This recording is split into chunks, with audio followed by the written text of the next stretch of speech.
ओम शांति।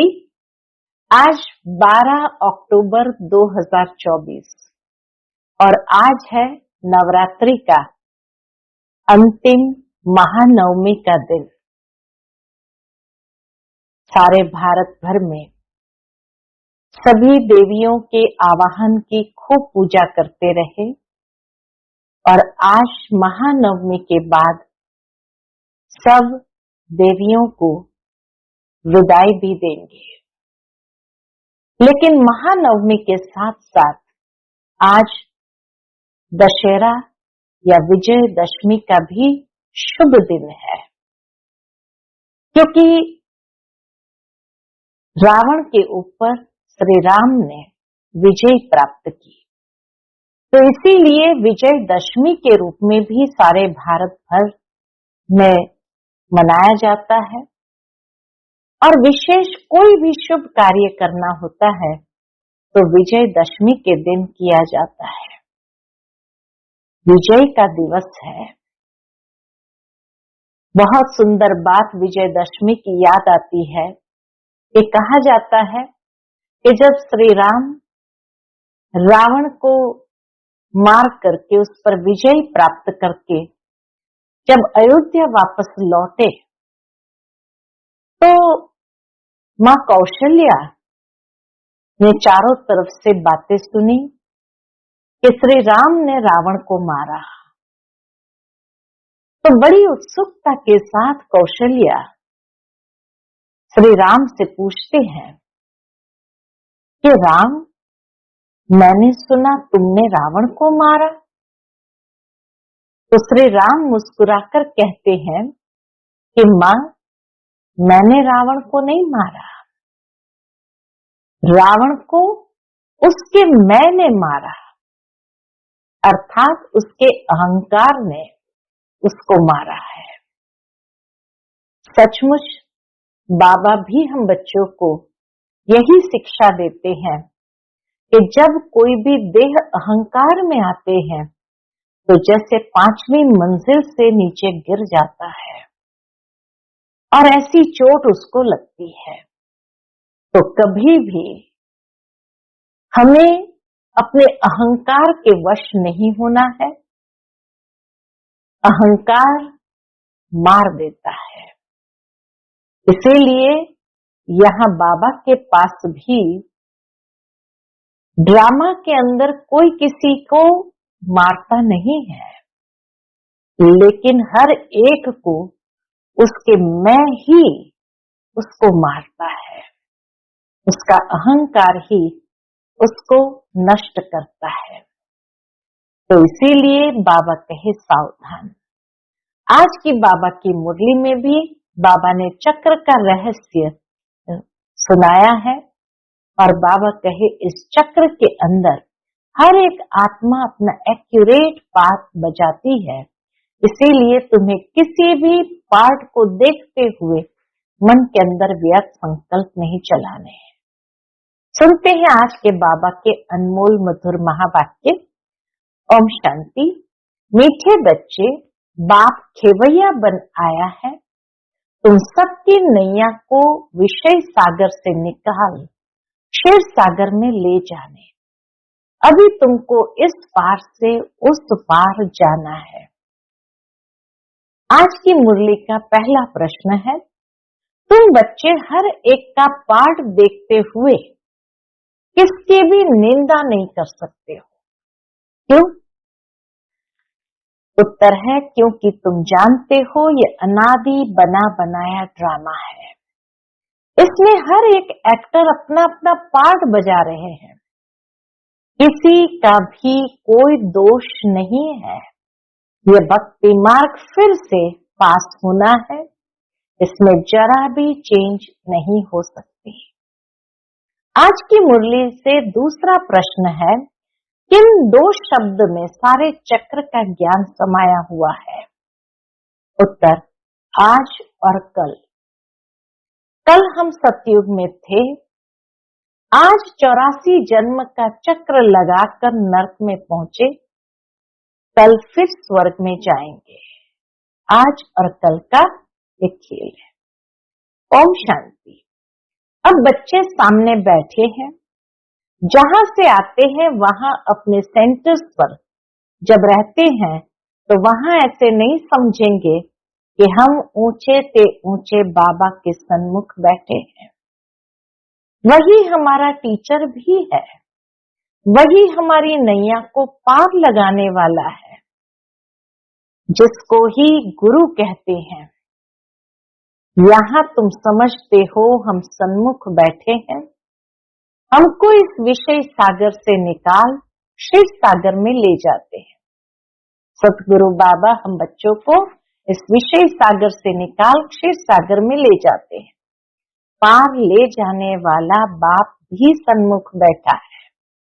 वह एक ही शिव बाप की आत्मा है, जिसको ही सुप्रीम अथवा ऊंच से ऊंच भगवान कहा जाता है।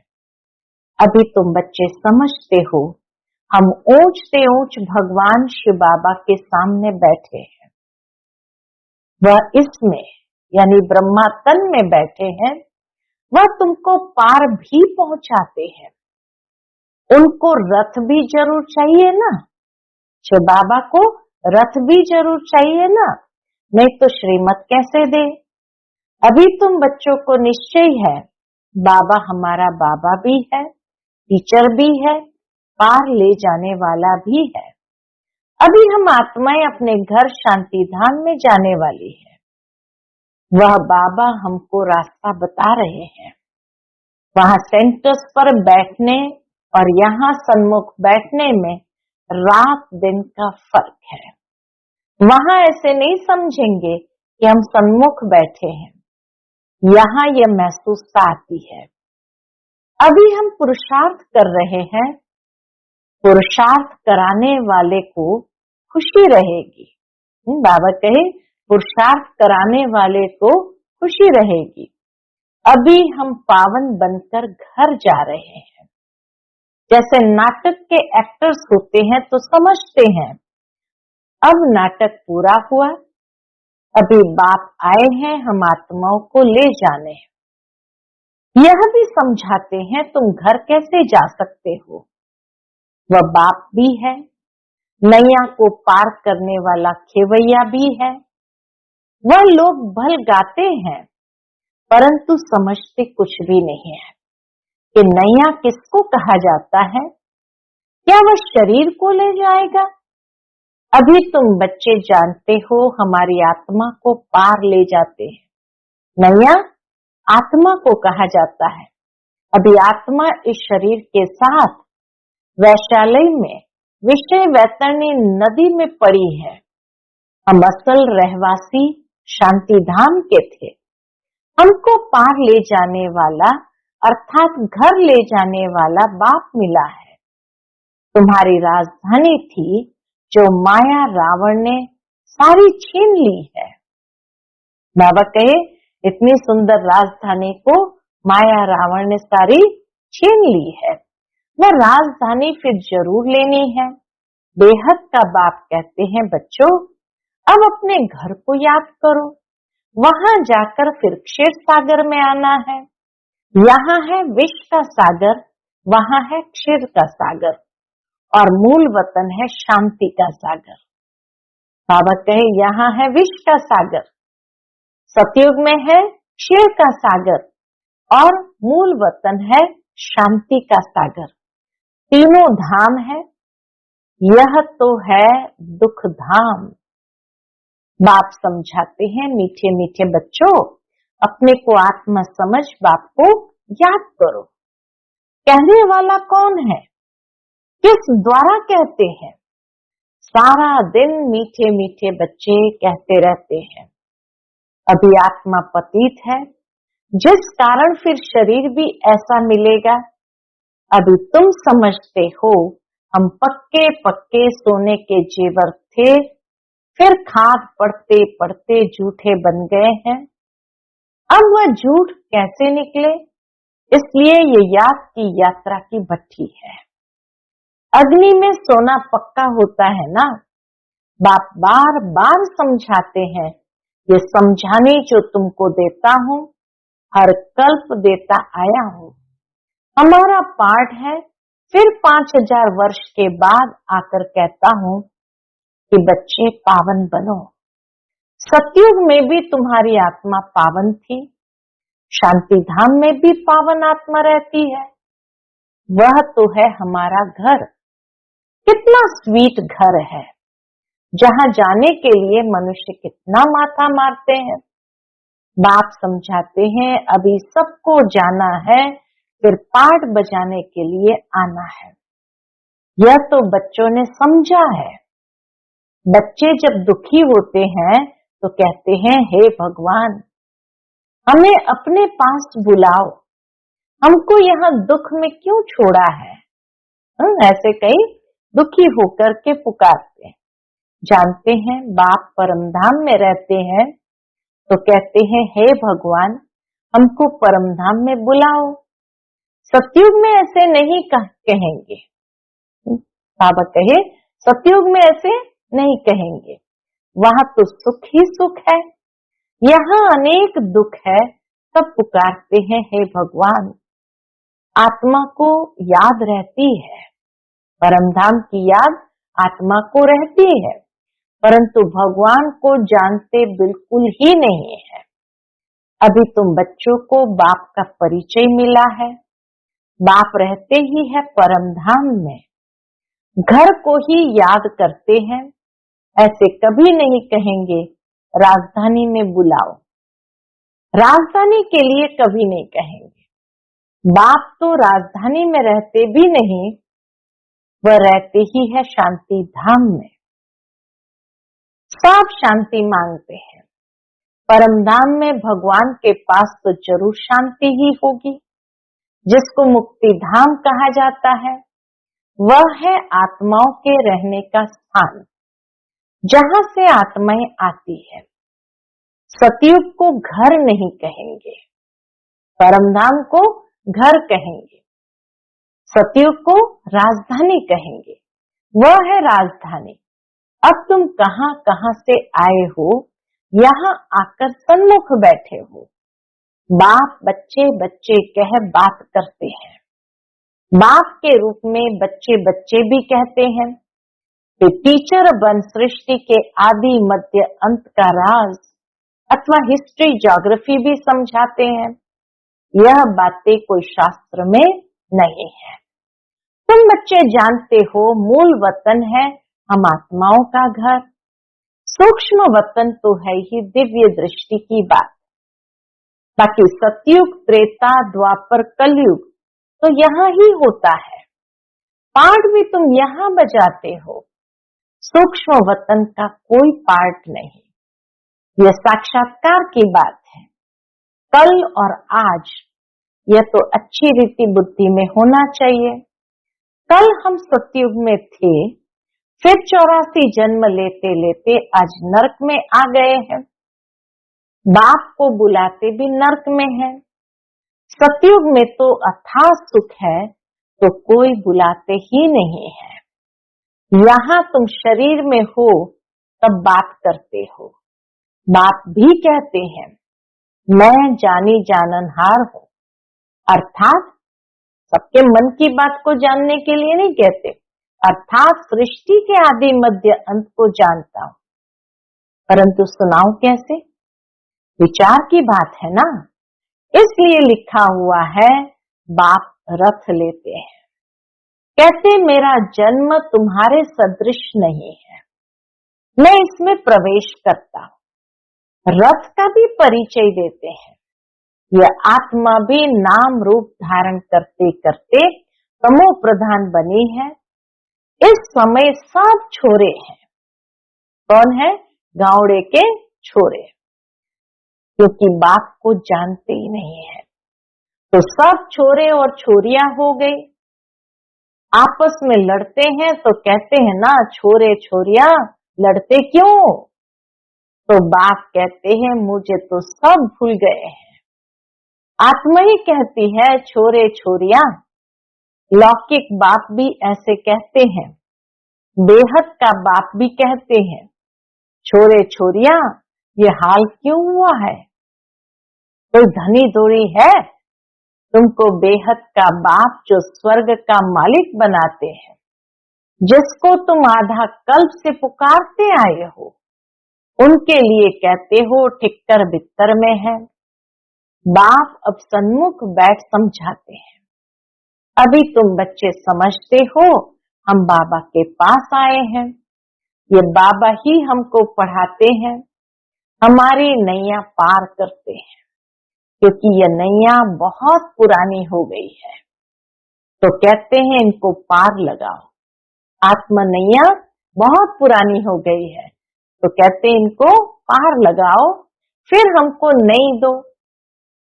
पुरानी नैया खौफनाक होती है, कहाँ रास्ते में टूट पड़े, एक्सीडेंट हो जाए, तो तुम कहते हो हमारी नैया पुरानी हो गई है, अब हमें नई दो, वस्त्र भी नए दो।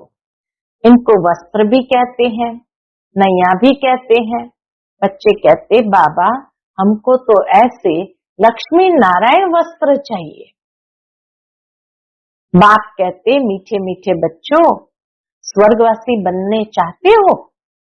हर 5000 वर्ष बाद तुम्हारे ये कपड़े पुराने होते हैं, फिर नया देता हूं। यह है आसुरी चोला, यह चोला है आसुरी चोला। आत्मा भी आसुरी है।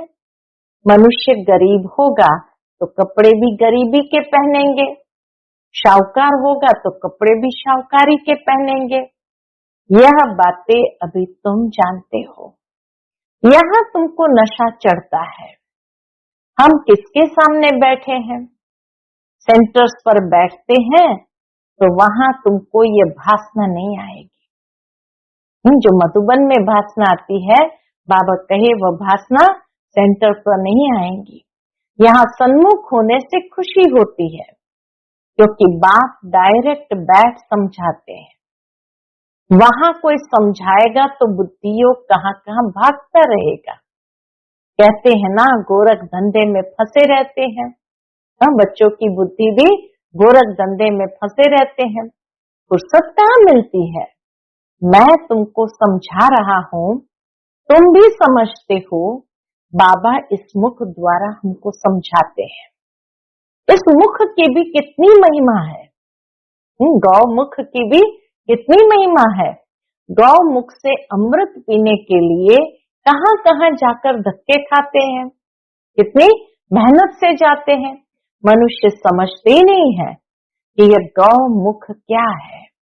कितने बड़े समझदार मनुष्य वहां जाते हैं, इसमें फायदा क्या, और ही टाइम वेस्ट होता है। बाबा कहते ये सूर्यास्त आदि क्या देखेंगे। हम माउंट में जाते हैं सनसेट देखने के लिए, तो बाबा कहते ये सूर्यास्त आदि क्या देखेंगे, फायदा तो इनमें कुछ नहीं। फायदा होता ही है पढ़ाई में। गीता में पढ़ाई है ना, गीता में कोई भी हठयोग आदि की बात नहीं है, उसमें तो राजयोग है। तुम आते भी हो राजा ही लेने के लिए। तुम जानते हो इस आसुरी दुनिया में तो कितने लड़ाई झगड़े आदि है।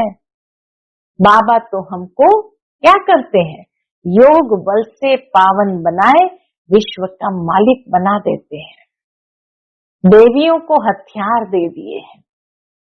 आज महानवमी का दिन है तो बाबा कहे देवियों को हथियार दे दिए हैं, परंतु वास्तव में इसमें हथियार आदि की कोई बात ही नहीं। काली को देखो कितना भयानक बना दिया है। ये सब अपने अपने मन की भ्रांतियों से बैठ बनाया है। देवियां कोई ऐसी 4-8 भुजाओं वाली थोड़ी होगी। यह सब भक्ति मार्ग है। सो बाप समझाते हैं यह एक बेहद का नाटक है, इसमें कोई की निंदा आदि की बात नहीं। अनादि ड्रामा बना हुआ है, इसमें फर्क कुछ भी पड़ता नहीं है। ज्ञान किसको कहा जाता, भक्ति किसको कहा जाता, बाप समझाते हैं। भक्ति मार्ग से फिर भी तुमको पास करना पड़ेगा। बाबा कहे अगले कल्प में फिर से भक्ति मार्ग से पास जरूर करना पड़ेगा। ऐसे ही तुम 84 का चक्कर लगाते लगाते नीचे आएंगे। यह अनादि बना बनाया बड़ा अच्छा नाटक है जो बाप समझाते हैं। इस ड्रामा के राज को समझने से तुम विश्व के मालिक बन जाते हो। वंडर है ना, भक्ति कैसे चलती है, ज्ञान कैसे चलता है।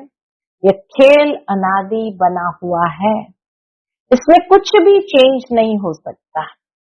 वह तो कह देते ब्रह्म में लीन हो गया, ज्योति ज्योत समाया। यह संकल्प की दुनिया है, जिसको जो आता है वह कहते रहते हैं। यह तो बना बनाया खेल है। मनुष्य बाइस्कोप देख कर आते हैं, क्या उसको संकल्प का खेल कहेंगे? बाप बैठ समझाते हैं, बच्चे यह बेहद का नाटक है जो हूबहू रिपीट होगा। बाप ही आकर ये नॉलेज देते हैं, क्योंकि वह नॉलेजफुल है। मनुष्य सृष्टि का बीज रूप है, चैतन्य है, उनको ही सारी नॉलेज है। मनुष्य ने तो लाखों वर्ष की आयु दिखा दी है। बाप कहते इतनी आयु थोड़ी हो सकती है। बाइस्कोप लाखों वर्ष का हो तो कोई की बुद्धि में ही नहीं बैठे। तुम तो सारा वर्णन करते हो, लाखों वर्ष की बात कैसे वर्णन करेंगे? तो वह सब है भक्ति मार्ग। तुमने ही भक्ति मार्ग का पाठ बजाया। ऐसे ऐसे दुख भोगते भोगते अब कहाँ पहुंचे हैं? अंत में आ गए हैं। सारा झाड़ जड़ी भूत अवस्था को पाया हुआ है। अब वहां जाना है। अपने को हल्का कर दो। घर जाने के लिए बाबा कहे अपने को हल्का कर दो, बोझ से स्वयं को मुक्त करो। इसने भी हल्का कर दिया ना, तो यह सब बंधन टूट जाए। नहीं तो बच्चे, धन, कारखाने, ग्राहक, राजे रजवाड़े आदि याद आते रहेंगे। धंधा ही छोड़ दिया तो फिर याद क्यों आएंगे? यहाँ तो सब कुछ भूलना है। इनको भूल अपने घर और राजधानी को याद करना है। शांति धाम और सुख धाम को याद करना है। शांति धाम से फिर हमको यहाँ आना पड़े, माना सतयुगी दुनिया में आना पड़े। बाप कहते मुझे याद करो। इनको ही योग अग्नि कहा जाता है। कल बाबा ने हमें याद की यात्रा बताई। आज बाबा कहे ये योग की अग्नि है, ये राज योग है ना। तुम राज ऋषि हो। ऋषि पवित्र को कहा जाता है। तुम पवित्र बनते हो राजाई के लिए। बाप ही तुम्हें सब सत्य बताते हैं। तुम भी समझते हो ये नाटक है। सब एक्टर्स यहाँ जरूर होने चाहिए। फिर बाप सबको ले जाएंगे। ये ईश्वर की बारात है ना, वहां बाप और बच्चे रहते हैं। फिर यहाँ आते हैं पाठ बजाने। बाप तो सदैव वहां रहते हैं, मुझे याद ही दुख में करते हैं। वहां फिर मैं क्या करूंगा? तुमको शांति धाम सुख धाम में भेजा, बाकी क्या चाहिए? तुम सुख धाम में थे, बाकी सब आत्माएं शांति धाम में थी। फिर नंबरवार आते गए, नाटक आकर पूरा हुआ। बाप कहते हैं बच्चे अब गफलत मत करो, पावन तो जरूर बनना है। बाप कहते हैं वही ड्रामा अनुसार पाठ बज रहा है। तुम्हारे लिए ड्रामा अनुसार मैं कल्प कल्प आता हूँ। नई दुनिया में अब चलना है ना। अच्छा, मीठे मीठे सिकिलते बच्चों प्रति माता पिता बाप दादा का याद प्यार और गुड मॉर्निंग। रूहानी बाप की रूहानी बच्चों को नमस्ते। हम सब रूहानी बच्चों की रूहानी माता पिता बाप दादा को याद प्यार गुड मॉर्निंग और नमस्ते नमस्ते। शुक्रिया बाबा, शुक्रिया। आज की मुरली से धारणा के लिए मुख्य सार है। पहली पॉइंट, अब यह झाड़ पुराना जड़ी भूत हो गया है। आत्मा को वापस घर जाना है। इसलिए अपने को सब बंधनों से मुक्त कर हल्का बना लेना है। यहाँ का सब कुछ बुद्धि से भूल जाना है। दूसरी पॉइंट, अनादि ड्रामा को बुद्धि में रख किसी भी पाठधारी की निंदा नहीं करनी है।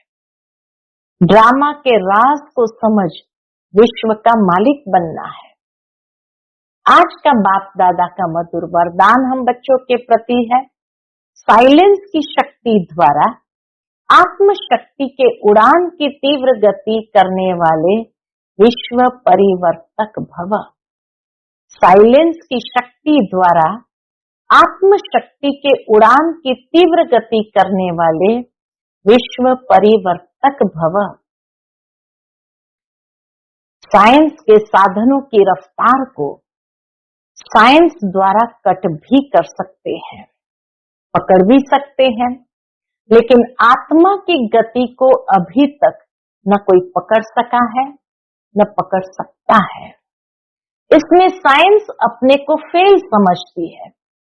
जहां साइंस फेल है वहां साइलेंस की शक्ति से जो चाहो वो कर सकते हो।